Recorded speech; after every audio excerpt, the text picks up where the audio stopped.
ഹരി ഓം. നമസ്കാരം. ശ്രീ മഹാദേവി നമോ നമ. നമ്മൾ ദേവി മഹാത്മ്യ പഠന ശിബിരം 3-4 ക്ലാസ്സുകളായി. അതിൻ്റെ ഇടയിലൊരു സംശയം വന്നിരുന്നു. ഒരു അമ്മ ചോദിച്ചതാണ്, എല്ലാവർക്കും മഹാത്മ്യം ചൊല്ലാൻ പറ്റുമോ? 3 ദിവസം കൊണ്ട് തീരത്തക്ക നിലയിൽ ഞാൻ ചെയ്യാറുണ്ട്. പക്ഷേ വേറൊരു ആചാര്യൻ പറഞ്ഞു അങ്ങനെ ചെയ്തുകൂടാ, 11-ാം അധ്യായം മാത്രമേ പാരായണം ചെയ്യാവൂ. അങ്ങനെ പൂർണ്ണമായിട്ട് ഇതിലേക്ക് ശ്രദ്ധിച്ചു കഴിഞ്ഞാൽ ഭൗതികമൊക്കെ വിട്ടുപോകും എന്നൊക്കെ പറഞ്ഞു. അവർ ആശങ്കയിലാണ്. അപ്പം അങ്ങനെ ഒരു സംശയം ചോദിച്ചു. അതിൻ്റെ ഒരു മറുപടി എന്ന നിലയിലാണ് നമ്മൾ ഈ വീഡിയോ ചെയ്യുന്നത്. അതിൽ 2-3 കാര്യങ്ങളാണ്. ഇന്നത്തെ കാലഘട്ടത്തിൽ ശരിയായ അർത്ഥത്തിൽ നിങ്ങൾ സ്വീകരിക്കണേ. കാരണം ആരെയും ഇകഴ്ത്താൻ നമുക്ക് ഒരിക്കലും ഇഷ്ടമല്ല. പക്ഷേ നിർഭാഗ്യവശാൽ കണ്ടുവരുന്നൊരു രീതി എന്താണെന്ന് വെച്ചാൽ, ഒരു കൊച്ചു നീർക്കോലി ഒരു സാമാന്യം ഒത്തൊരു തവളയെ വിഴുങ്ങാൻ ശ്രമിക്കുമ്പോൾ എന്താ ഉണ്ടാവുകയെന്ന് വെച്ചാൽ, വിഴുങ്ങാൻ സാധിക്കാതെ വരികയും ചെയ്യും. തവളയ്ക്ക് ഇതിൻ്റെ കടിയിൽ നിന്ന് വിടാനും പറ്റില്ല. ഇതും വല്ലാത്തൊരു ധർമ്മസങ്കടമാണ്. ഇതേമാതിരിയാണ് ഇന്ന് ആചാര്യവേഷത്തിലും ഗുരുവേഷത്തിലുമുള്ള പല ആളുകളുടെയും, അല്ലെങ്കിൽ അവരുടെ അടുത്ത് പെടുന്ന ആളുകളുടെ അവസ്ഥ. അനുഭവത്തിൽ നിന്നല്ല പലരും പലതും പറയുന്നത്. അല്പസ്വല്പം അവിടുന്നൊക്കെ എടുത്ത് ഒരു ഊഹം വെച്ചുകൊണ്ട് അങ്ങ് പറയുകയാണ്. എന്നാൽ അത് കേൾക്കുന്ന ആളുകൾ ആശങ്കാകുലരാവും എന്നതിലുപരി അത് ഏത് പ്രമാണത്തിലാണ് ആചാര്യ അല്ലെങ്കിൽ ഗുരുജി അങ്ങനെ പറഞ്ഞിരിക്കുന്നത്, അല്ലെങ്കിൽ സ്വാമി പറഞ്ഞിരിക്കുന്നത് എന്ന് തിരിച്ച് ചോദിക്കാനുള്ള ഒരു ആർജവം കാണിക്കാറുമില്ല. അങ്ങനെ ആർജവം പ്രകടിപ്പിക്കാത്തിടത്തോളം കാലം ഇത്തരം പെടലുകളിൽ നമ്മൾ വട്ടത്തിരിക്കും എന്നുള്ളതാണ്. അപ്പോൾ അതൊരു സങ്കടമാണ്. അങ്ങനെ ഹിന്ദുധർമ്മം ഇതാണോ എന്ന് തെറ്റിദ്ധരിക്കും കൂടി ചെയ്യും ആളുകൾ. അപ്പോൾ ദയവ് ചെയ്ത് നിങ്ങളൊരു കാര്യം മനസ്സിലാക്കണം.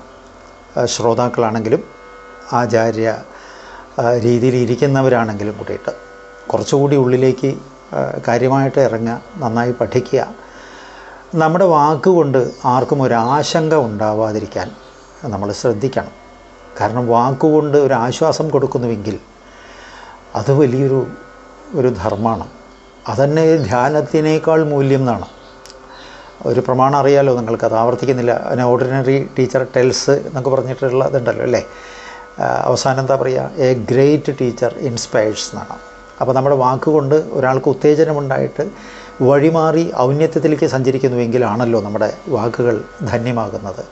അപ്പം അതുകൊണ്ട് നമ്മൾ ആരംഭത്തിൽ തന്നെ പറഞ്ഞിട്ടുണ്ട്, എത്രാസ്തി മോക്ഷോ എന്ന തത്ര ഭോഗ, എത്രാസ്തി ഭോഗോ എന്ന തത്ര മോക്ഷ, ശ്രീസുന്ദരി പൂജകതൽപരാണാം ഭോഗച്ച മോക്ഷച്ച കരസ്ഥമേവ. അതിനർത്ഥം ഒന്നുകൂടി ഞാൻ പറയാം.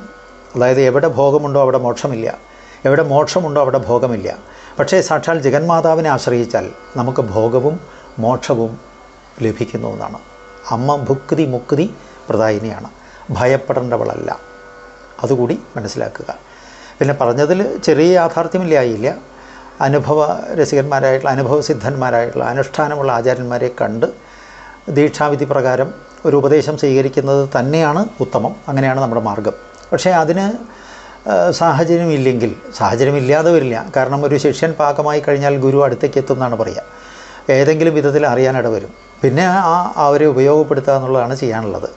ഇനി അതിനൊന്നിനും സാധിച്ചില്ലെങ്കിൽ അമ്മയെ തന്നെ പ്രമാണമായി കണ്ടുകൊണ്ട് നമുക്ക്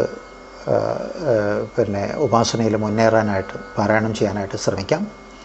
അവസാനത്തിൽ നമ്മൾ നമ്മുടെ തന്നെ അഹങ്കാരത്തിൻ്റെ മണ്ടയ്ക്കൊരു കിഴുക്ക് എന്ന നിലയിൽ കായേന വാച എന്നും പറയാറുണ്ടല്ലോ. അതേപോലെ അപരാധ സഹസ്രാണി കരോമ്യഹമഹർനിശം ദാസോയം ഇതി മമ്മത്വ ക്ഷമസ്വ പരമേശ്വരി, സമസ്താപരാധം ക്ഷമിക്കണേ എന്ന് ഒരു നമസ്കാരം കൂടി ചെയ്യാം. ഫലം ഉണ്ടാവും. ആശയം വ്യക്തമായി എന്ന് വിചാരിക്കുന്നു. ഹരി ഓം തത്സത്.